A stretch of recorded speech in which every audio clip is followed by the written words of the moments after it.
നമസ്തേ, ധന്യാണ്. ഇന്ന് നമുക്ക് വളരെ സുപരിചിതമായ ഒരു റെസിപ്പിയാണുള്ളത്. ഇഡ്ലിക്കും ദോശയ്ക്കും ഒക്കെ കൂടെ കൂട്ടാൻ പറ്റുന്ന, ഈസി ആയിട്ട് ഉണ്ടാക്കാൻ പറ്റുന്ന ചട്നിപ്പൊടി. ഈ ചാനൽ നിങ്ങൾ ആദ്യമായിട്ടാണ് കാണുന്നതെങ്കിൽ സബ്സ്ക്രൈബ് ചെയ്യാൻ മറക്കല്ലേ. ആദ്യം തന്നെ നമുക്ക് ഇൻഗ്രീഡിയൻസ് നോക്കാം. വളരെ കുറച്ച് ഇൻഗ്രീഡിയൻസേ ഉള്ളൂ. നമുക്ക് പ്രധാനമായിട്ട് വേണ്ടത് ഉഴുന്ന് ഒരു 2 കപ്പ്,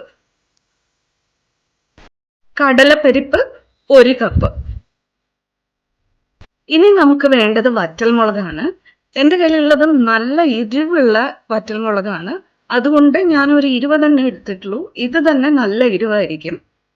പിന്നെ ഞാൻ എടുത്തിട്ടുള്ളത് ഒരു വലിയ ബൾബ് വെളുത്തുള്ളിയാണ്. ഇത് ഏകദേശം 3 കപ്പോളം വരും. വെളുത്തുള്ളിയോട് ചേർന്ന് കിടക്കുന്ന സ്കിന്ന് ഞാൻ കളഞ്ഞിട്ടില്ല. അത് നല്ല ഫ്ലേവറാണ്. അതും കൂടെ നമ്മൾ ഇതിന് കൂട്ടിക്കഴിഞ്ഞാൽ അത് മാത്രം വെച്ചിട്ടുണ്ട്. ഇത് ഞാൻ നല്ലോണം കഴുകി വെള്ളമൊക്കെ നല്ല ക്ലോത്തിൽ വെച്ചിട്ട് ഉപ്പി എടുത്തിട്ടുണ്ട്.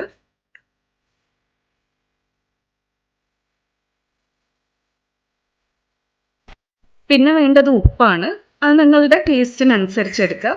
പക്ഷെ ഇവിടെ ഇപ്പം ഞാൻ 1.5 ടീസ്പൂൺ വരെ എടുത്തിട്ടുണ്ട്. ഇനി എടുത്തിട്ടുള്ളത് 1 ടീസ്പൂൺ കായപ്പൊടിയാണ്. ഇതിൽ കുറഞ്ഞു പോരുത് കേട്ടോ. പക്ഷെ കൂട്ടാണെങ്കിൽ നിങ്ങളുടെ രുചിക്ക് അനുസരിച്ച് കൂട്ടാം. ഇനി നമുക്ക് ഇൻഗ്രീഡിയൻസ് എല്ലാം ഡ്രൈ റോസ്റ്റ് ചെയ്യാൻ തുടങ്ങാം. ആദ്യം നമുക്ക് ഉഴുന്ന് ഡ്രൈ റോസ്റ്റ് ചെയ്യാം.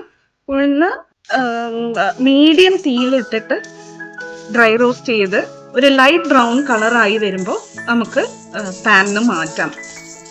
ആ സമയത്ത് നിങ്ങൾ ആ ഉഴുന്നൊന്ന് എടുത്ത് കടിച്ചു നോക്കിയാൽ മതി. അപ്പം ശരിയായിട്ട് പൊടിയുന്നുണ്ടെങ്കിൽ അത് ഓക്കെയാണ്.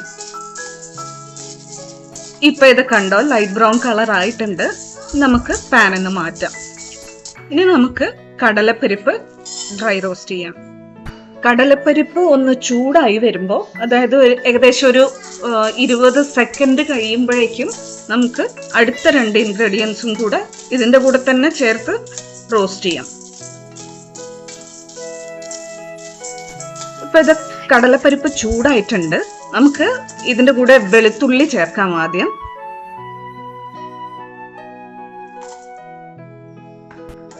ഫ്യൂ സെക്കൻഡ്സിനുള്ളിൽ തന്നെ നമുക്ക് മുളകും കൂടെ ചേർത്ത് കൊടുക്കാം. നിങ്ങൾ ശ്രദ്ധിച്ചു കാണുമല്ലോ, ഞാൻ മുളകിൻ്റെ ഞെട്ടി മാറ്റിയിട്ടില്ല.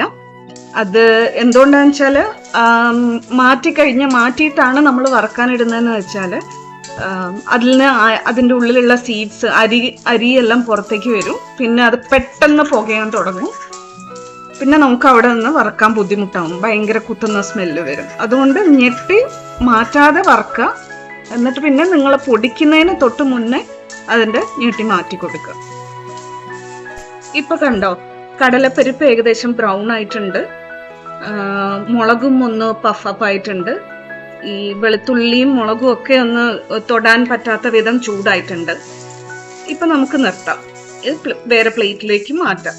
ഇത് കുറച്ചൊന്ന് ചൂട് തണിഞ്ഞതിന് ശേഷം നമുക്ക് പൊടിച്ചെടുക്കാം. പൊടിക്കുന്നതിന് മുന്നേ മുളകിന്റെ ക്യാപ്പ് മാറ്റാൻ മറക്കല്ലേ. പൊടിക്കുന്നതിന്റെ കൂടെ തന്നെ ഉപ്പും കായവും കൂടെ ചേർത്ത് കൊടുക്കാം. കായം ഒരുപാട് കൂടിപ്പോവാനും പാടില്ല കേട്ടോ. ഇനി നമുക്ക് ഇതെല്ലാം കൂടെ ഒരു ചെറിയ തരിതരിപ്പുള്ള പൊടിയായിട്ട് പൊടിച്ചെടുക്കാം. ഇതിന്റെ മറ്റൊരു വേർഷൻ ഉണ്ട്, ഗൺ പൗഡർ. കുറച്ചുകൂടി നല്ല ഫൈൻ പൗഡർ ആയിരിക്കും, നല്ല എരിവും കൂടുതലുണ്ടാവും. ഇതങ്ങനെയല്ല, നമ്മുടെ ചട്നിപ്പൊടി കുറച്ച് തരിതരിപ്പുള്ളതായിട്ടാണ്. ഞാൻ ഇതിൽ കാശ്മീരി ചില്ലി ആഡ് ചെയ്യാത്തതുകൊണ്ടാണ് ഇതിന് ആ റെഡ് കളർ കാണാത്തത് കേട്ടോ. പക്ഷെ ഇതിന് നല്ല എരിവുണ്ട്. എനിക്ക് കിട്ടിയിട്ടുള്ളത് നല്ല എരിവുള്ള മുളകാണ്. ഇത് നമ്മൾ വെളിച്ചെണ്ണയിൽ ചാലിക്കുമ്പോൾ ഏകദേശം ഈ നിറമാണ് കേട്ടോ കിട്ടുന്നത്. നിറം വേണമെന്നുണ്ടെങ്കിൽ കാശ്മീരി ചില്ലി ചേർത്തോളൂ, കുഴപ്പമില്ല. അപ്പൊ എല്ലാവരും ഇത് വീട്ടിൽ ട്രൈ ചെയ്ത് നോക്കിയിട്ട് ഫീഡ്ബാക്ക് തരണേ. പിന്നെ ലൈക്ക്, ഷെയർ, കമന്റ് മറക്കല്ലേ.